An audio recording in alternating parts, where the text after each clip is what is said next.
You are listening to Mining Stock Education, where you'll learn from the top leaders in the natural resource sector and uncover quality mining investment opportunities. Welcome back to Mining Stock Education. I am your host, Bill Powers, chatting today with Matt Geiger, Resource Fund Manager over at MJGcapital.com. Matt, thanks for coming back on the show. It's very volatile and interesting times financially, as well as geopolitically. Obviously, the last 2 years have been tough as junior resource speculators, but there's also a lot of uncertainty in the general markets. So with all that in mind, what are the key economic or commodity data that you're looking at to see which way the markets might be moving? Sure, Bill, and appreciate you having me back on the program here. It's good to be joining you on MSE. So I would say, looking specifically at the commodity markets, I really think in long-term time horizons. So there's really only a couple metrics that I'm looking at, and this is not stuff that is going to influence my market view over the next 6, 12, or 18 months. But what does get me excited for this decade, in terms of us that are invested in this space and are planning to do so for a number of years here. The first is a metric that we've discussed before.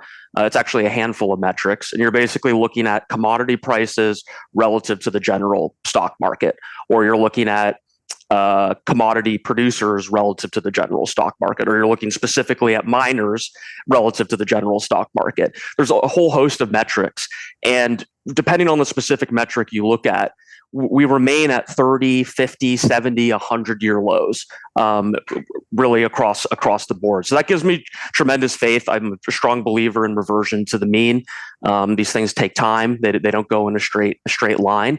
But as long as I see that commodity prices, commodity equities, mining equities specifically, are cheap, and in fact very cheap relative to their historic valuations, that gives me good confidence that we're in the right space. The other metric that gets me excited when I layer this over the historically cheap valuations is industry-wide CapEx expenditures. And even though commodity prices, especially with this inflation narrative, the prices of commodities are finally back on the radar of your average everyday Joe that's out there.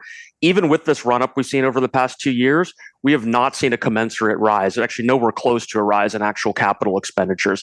The major miners still remain very skittish and very selective with where they're deploying capital.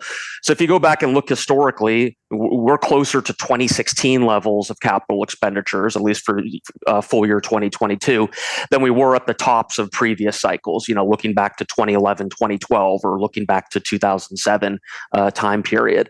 So again, I will likely change my opinion later this decade when I'm looking at these same charts and commodities look expensive relative to the stock market, and then we start seeing capital actually being put into the ground at the same scales that we did towards previous market tops.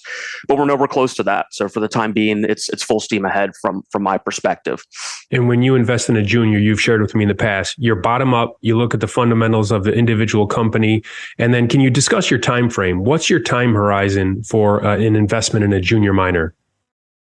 Yeah, that's right, Bill. So I do factor in the commodity of focus, but really that's at the very end of the investment process. So I try my very best to put out my biases. Of course, I am more favorable to some metals or some commodities over others, but I try to put that out of mind and focus on the people, the asset quality, assuming spot metal prices, the company's financial structure, upcoming catalysts, price to value, all that good stuff before I then consider, okay, do we need more or less exposure of this metal in our overall portfolio, given our portfolio construction? Now to your question about the time frame, it really comes down to the specific investment. Like, we have a few different investment styles that we'll employ within the fund. Probably the shortest time frame would be what I describe as post-discovery speculations. And so these are the kind of names where and we don't do this a huge amount. Some funds specialize specifically in the strategy. We'll do this every so often. Probably the best example of it succeeding within the MJG partnership was buying Adriatic within a few weeks of its initial discovery hole. But in these types of plays, we could hold the position for as short as a few weeks.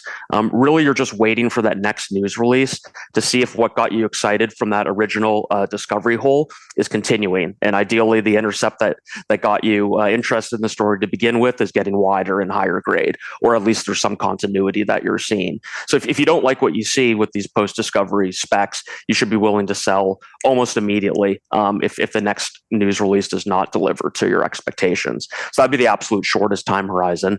Then we can look at the development stage plays, and that's kind of more of a medium 6 to 18 month time horizon, I would classify as. Really, in these cases, you're waiting for that next unanswered question to be answered. And it could be a number of things. It could be a key permit to get the mine built, or to show that the mine is progressing towards being shovel ready.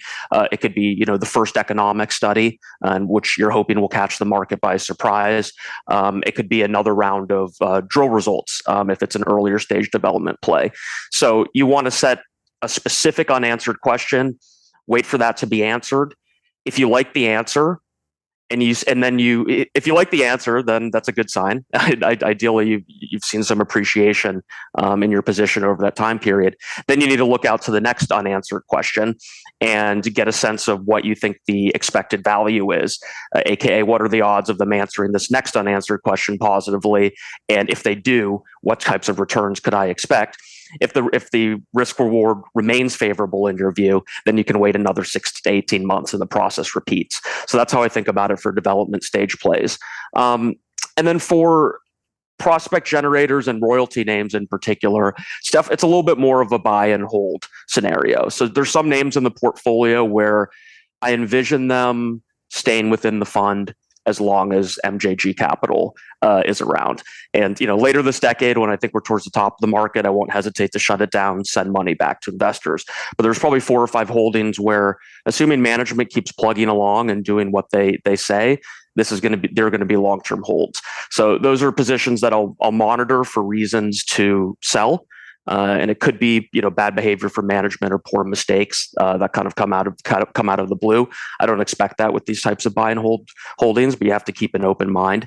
Or it could be the valuation of said company getting super far out of whack. But absent those two variables, those positions I provide a much longer leash, so to speak. You mentioned Adriatic Metals. Are you holding that through the development phase? Yeah, so Adriatic remains a position of ours. One thing that I'm very much looking for in this market environment is companies being able to go well into late 2023, really into 2024 without raising additional capital. I think that's extremely important. My base assumption is that markets are going to be rocky for another 12, 15, 18 months. And I'm bracing for the worst and holding a bigger cash position as a result than we would. Hopefully I'm being overly pessimistic and things turn, and that will be totally fine from an MJG perspective. But that said, you do not want to be in a position where ideally, you don't want to be in a position where you're raising in these distressed circumstances. And it could get worse before it gets better. So all that being said, Adriatic, I like the story because as it stands, they're in a position where they do not need to issue equity here. Now, there are some risks. They're in the midst of a mine build in a highly inflationary environment. Building this in Bosnia, mind you, while there's a war. So there's definite execution risks. That said, they have enough capital to execute to plan. And if management does what they say they will, then we'll be in a position where we see first production in the second half of next year, and then cruising into nameplate in late 2023, early 2024. So I like the story there. There's no guarantees with Adriatic, but if they execute to plan, they're in a position to go well into 2024 without issuing equity. So I like that aspect. The ore body is just phenomenal. It's incredibly high grade. Folks should go back and look at the feasibility study. We're talking about a NPV that's many multiples of the initial capex. We're talking about an IRR, north of 100% after tax. We're talking about a couple year payback. If there's any concerns, it would be tonnage. The tonnage drops off a little bit after year 6 or 7 for Adriatic and the feasibility mine plan. That's why the drill results that we're seeing at Rapitza Northwest are particularly exciting. I think we should get another update there from the end of the year, but they're seeing very similar mineralization in what's an extension of the main Rapitza ore body. And so that tonnage is just going to go right into year 6, right into year 7, right into year 8, as much as they can find. And it's just going to keep that money printer going, really, hopefully closer to year 10. So there's a positive there. I'll also just say quickly, in a perverse way, given the tragedy of what we're seeing in Ukraine currently, from a Western perspective, and from a Adriatic perspective, this could mean a further Western involvement within Bosnia. I think the Western countries in general are, as a result of what's going on in the Ukraine, paying much more attention to the Baltic region, and in a somewhat backwards way, might see a lot more emphasis into bringing Western value, Western investment into Bosnia. So I think that could actually be a tailwind at the back of Adriatic. We're at the beginning of the war. Obviously, there was a lot of fear from shareholders and those following the story about what the implications of the war could be for the company. You mentioned cash. What percentage cash are you in your fund right now? Yeah, so we're in the low teens. Throughout most of the fund's history, we've been almost entirely deployed. So this is relatively elevated. We should be seeing some inflows in the next 60 days. So I'd like to see that number closer to 20% by the end of the year. But it should be noted, we're a long only investment partnership, and that's always been the case. So cash is really our only hedge. And it's important to note that even if you're at 20% cash, which can be difficult to carry. I mean, I know for myself personally, a lot of investors, they want to be fully invested. It's hard to sit on that cash. It's hard to be patient, but it's important. But even with 20% cash, you're only cushioning your downside by this extra 20%. So, I'm still bracing for pain ahead over the next six to 12 months. But the game plan here is to deploy this cash largely in a linear fashion, bit by bit, really through early 2024. So again, it's subject to change, but the way I envision it, markets stay choppy, general markets stay choppy through the end of next year at the very least. That has a direct impact on our sector because these are risk-on equities at the end of the day. And just as time drags on, we deploy at a rate to where we're fully deployed kind of in the first quarter or second quarter of 2024. So you can't even go long one of the, let's say, bearish triple leveraged ETFs to kind of create a hedge within the fund. It's cash or deployed for you. Yeah, no, that's been my style. And look, I do have leeway to kind of deviate. But I look at the Warren Buffetts of the world. I mean, there are investors out there that have made absolute killings over long careers that have never gone short the market and never held hedges anything other than cash. So that's my style. If I wanted to deviate, I'm sure my partners would give me some leeway. But that's just not the game that I play. What about commodity breakdown percentage wise? How are you deployed amongst copper, uranium, gold, silver, and such? Right. So as alluded to earlier in this interview, this is largely a repercussion of specific investments that have jumped out to me. So I wouldn't view this as some view on which metals I favor over others per se. That's how the rough breakdown is around 20% weighted towards gold, 15%. And that's down from 50%, if I recall, because I remember doing an interview with you where you were at 50%, weren't you? Yeah. So in late 2020, kind of right after that major precious metals run up, from the March 2020 COVID lows through late 2020, we were up to 50% precious metals. So that would include silver as well. So maybe it was 35-40% gold, 10 to 15% silver. I then made a decision at that point to hold off on any additional gold and silver investments, which in hindsight was a good decision. I mean, just as well as I do, it's been a very painful 2 years in precious metals, an extremely painful 2 years.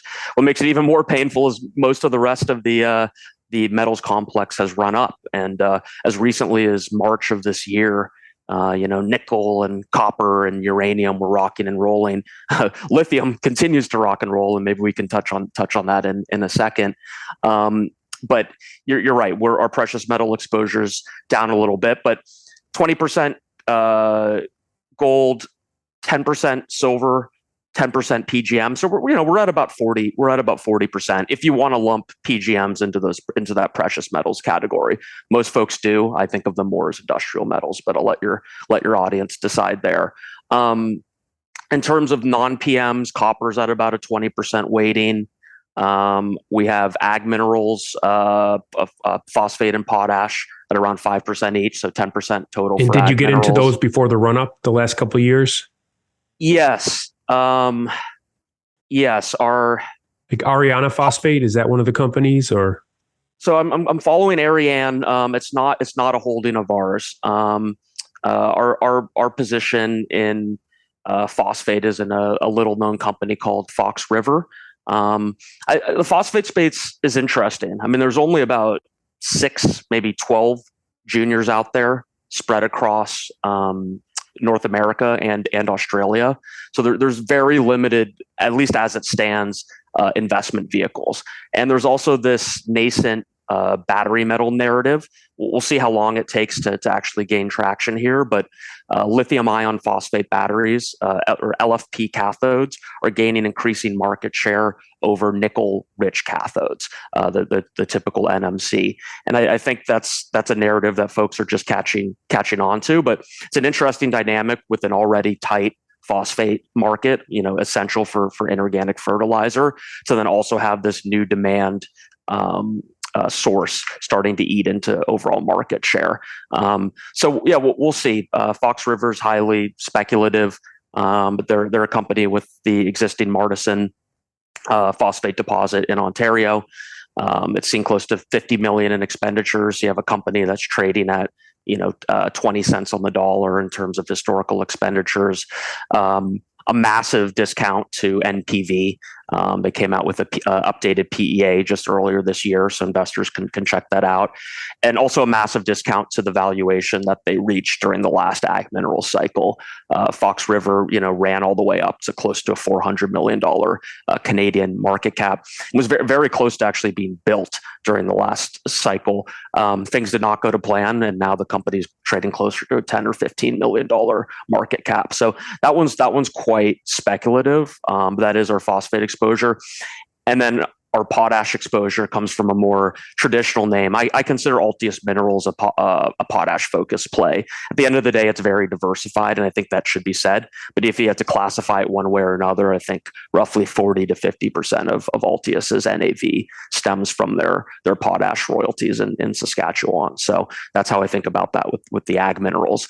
And then just going back to your question, nickel at about 5%, vanadium at about 5%, and then a carbon credit royalty story called Starr Royalties, which I wrote about in the last MJG investor letter. That's at about 5% plus of the portfolio. And I've interviewed Kevin McLean, and Brian Dalton was on the show recently as well. So you're betting on management when you invest in companies like a Starr Royalty or an Altius. For you, would you say it's more of a bet on management and the intellectual property that's inherent there? Yes, yeah, I have a ton of respect for Brian Dalton at Altius. I mean, one other aspect that I like about Altius that kind of differentiates itself from most of the rest of the royalty names is that they have the ability to organically generate royalties. And there are really only a handful of royalty companies that can do that. Obviously, Altius Minerals comes to mind. EMX Royalty comes to mind. Elemental Altus, the newly combined company between Altus Strategies and Elemental Royalties, has a full in-house geological team that's out there generating royalties on a daily basis. And then Origin, and I think those are really the 5 out of the dozens of royalties companies out there that are clamoring for attention. If anything, I think the ability to organically generate royalties has been held against some of these companies, especially a group like EMX, who has been criticized for having higher G&A expenditures relative to some of its peers. There's a reason for that. If you're out there in the field employing half a dozen geologists and incurring the legal costs of operating in different jurisdictions, staking new projects, getting licenses for them, divvying up royalties. Like that takes a lot of work. So as of now, it's been held against these groups, but I think that's a key differentiator. And I wouldn't be surprised to see some of the larger royalty companies, the real big boys, taking a look at these select few names that have organic royalty generation capacity and maybe adding them to the mix, because I think that's a way to keep a company busy and creating value, even if it's not a good deal environment. So it can help keep a team disciplined. Otherwise, as a proper royalty company, you can find yourself sitting on your hands for a number of years. And that's also something that Altius does well, mind you. So, it can go, if Brian doesn't think it's the right market environment, he can go many years without making any additional acquisitions other than the stuff that they're doing internally to drum up new deals. So that's on the Altius front. Starr, different story. They don't have the ability to organically generate mineral royalties, but I'm in Starr for the carbon credit angle. Starr has a privately owned private subsidiary called Green Starr, which they own roughly 60% of. Very important to note that Agnico Eagle owns 30% of that entity, so it's backed by a $20 billion miner. I think that's a huge stamp of validation there. I trust the Starr guys. They're honest people. They're the best incentivized of the carbon credit royalty names by far. Their average cost basis really across the board is almost identical to the current market cap, where you have many of these private royalty cos, carbon credit royalty cos, where management are already many multiples above their cost basis, at least in terms of the private valuation. So I like the people, I like the incentivization. I like the backing by Agnico Eagle. It's also worth noting that they're one of the first movers as well. Is either them, carbon streaming, were really the first two groups to get going in the space, back in 2018, 2019 timeframe. So that combination of factors, we're a long-term holder of Starr. I want to give management rope here 3, 4, 5 years to see what they can do. I don't think anything's going to happen quickly in the carbon royalty space. I think this is an extremely speculative segment of the market, even more speculative than copper gold focused juniors. So it's unlikely that we'll see a major recovery amongst these carbon credit focused names until we see the broader market truly bottom. That said, I do think there's light at the end of the tunnel, and credible sources are saying that voluntary carbon credit demand is set to grow from 0.1 gigatons as it was in 2020 all the way up to 1 or 1.5 gigatons by 2030. So we're looking at the potential for 10 to 15x growth in this market, and we're seeing a lot of smart folks get involved. You mentioned Brian Dalton. Altius has made a couple early stage carbon credit investments. You talked about the Starr team. These are really credible folks moving over from the mining side of things. We've recently seen Christian Milau has left Equinox Gold, and he's starting a carbon credit company called Blue Dot. So I think we're seeing some pretty smart folks seeing the opportunity here and moving into the space. So it's going to be really exciting to watch. But Starr is our horse for this race. With the ESG movement and the demands and expectations that they're putting upon miners and even funds, people like yourself who run funds, that they expect you to invest ethically according to how they define what ethics are. How has that influenced you, Matt? Because I've also had private conversations where people are like, this is getting ridiculous. I need to focus on return on investment, and they're wanting me to focus on what they consider to be good. I'm not running a nonprofit here. I'm running a for-profit fund. So I got to balance the expectations that they're putting on me with producing actual financial return for my investors. Can you share how it's affected you, please? Yeah, I wouldn't say, and maybe this is not the politically correct answer, but this trend hasn't affected my investment strategy all too much. I mean, as we've discussed throughout this call, my emphasis has always been laser focused on the G, the governance angle, the people involved, how they're incentivized, how they're dividing up responsibilities, the different controls in place, all that good stuff. And I feel strongly that the E and the S stem from having honest, experienced, well-incentivized people behind the helm. I will say there are some cases where you do have that combination, and they're focused on a particularly controversial project. Look, I just try to stay away from particularly controversial projects. If there's a local population nearby where the majority or vast majority of people are against the actual mining activity, from a moral perspective, I don't feel great investing in that. And also from a financial perspective, I think local folks and indigenous folks living nearby projects have more power than they've ever had to stop a mining project in the era of social media.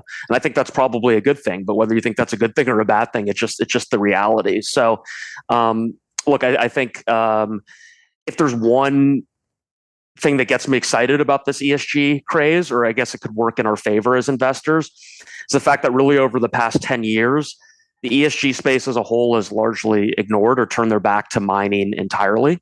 And that's largely just been due to performance. But I think as we see this mineral cycle progress throughout the course of this coming decade, we'll start to see ESG's funds coming in heavy into the mining space, particularly on the battery metals or energy focused stories. And so I think that could actually be a pretty decent tailwind for us over the coming years. Of course, this won't happen overnight, but at the end of the day, these ESG funds do want to make money. And I think you can pretty easily craft a narrative. It's not even a narrative, it's the truth. None of these technologies that are viewed as highly important for the world by ESG focused investors would be remotely possible without these metals pulled out of the ground. Whether it's the uranium going into our baseload nuclear reactors with no CO2 emissions, whether it's the silver going into our solar panels, whether it's the rare earth metals going into the magnets in our wind turbines, whether it's the copper taking all this electricity from point A to point B, like all this is essential. And I think all this can be justified very much within an ESG framework. So I guess if there's bad news for anybody, it maybe be for gold focused companies. Like I think it's going to be harder to get an ESG firm involved on a pure gold producer. But if you're a well-run copper producer, because they don't see the utility in it, is that why, in the cyanide and everything associated with it? I think so. Yeah, I think it's largely from a utility perspective. I mean, as it stands, less than 10% of gold is going into what I would consider modern day applications. 90% is either going into jewelry, gold bars or coins. Gold actually is an extremely useful industrial metal, and that's why there's still that 10% of demand. If the gold price was 1/20th of the price it is today, then we'd probably be at 50 or 60% of gold demand going to industrial applications. But it's just such an expensive metal that very little of it that's actually produced is going towards what ESG focused investors would deem productive from my perspective. So I think that could be a bit of a headwind for gold, but most of the other metals on the spectrum, even zinc, you can make an argument is important for values and projects that ESG investors hold dear. So I think this could be a potential tailwind and maybe a blessing in disguise that the mining, at least for investors, that the mining space has been largely ignored by these ESG funds. Last question before you go. What is a key thing you learned last year? It's been a difficult year for any resource investor. Can you share with us something you have learned? Sure. I did mention lithium earlier on in this podcast, and did you think the run was over a couple years ago and then it ran again? I did. Yeah, yes, I know a lot of people like that. We largely missed the lithium narrative, and you're speaking to somebody that made a 10x in lithium Americas between 2012 and 2016. But the narrative just became too obvious to me. There was so much hype. There's 200 plus juniors out there that are claiming that they're lithium focused. And lithium's too abundant, right? That's another something I was told, right? It's too abundant. There's too many. Right. There's that angle. There's the fact that if there is a bottleneck, it's probably on the processing front and not on the actual mining front. There's the fact that there's a real oligopoly going on between the SQMs and the Albemarles of the world. So there's a lot of things that made me less inclined to look at lithium. We have plenty of other battery metal exposure, between nickel and vanadium, and we have some indirect graphite exposure through one of our investments. So I figured we'd catch catch most of any move in lithium flush, but that's not been the case. I mean, lithium has just been on an absolute tear. So the lesson is never underestimate the power of retail involvement and a brain dead narrative. And I'm just amazed that the lithium rush continues to this day. I don't think I think it cracks sooner rather than later. I think when we do see some of these high flying lithium juniors down 40, 50, 60% from the levels they're at currently, that will actually be, a back of the envelope barometer of where we are in this downturn. And I think that means that we're closer to juniors bottoming than we are to the start of this downturn. But we've yet to see lithium crack, which gives me a little bit of concern there, because there's so much hype. There's so many juniors out there clamoring for investors' attention. But hey, maybe I sound like sour grapes. I'm glad folks are making money. Maybe it will cycle elsewhere into the metals market. But this move has just been crazy to me. And aside from some very little or some indirect exposure to lithium through Kennerland Minerals and Altius Minerals, has a good equity stake in a private lithium-focused royalty company called LRC.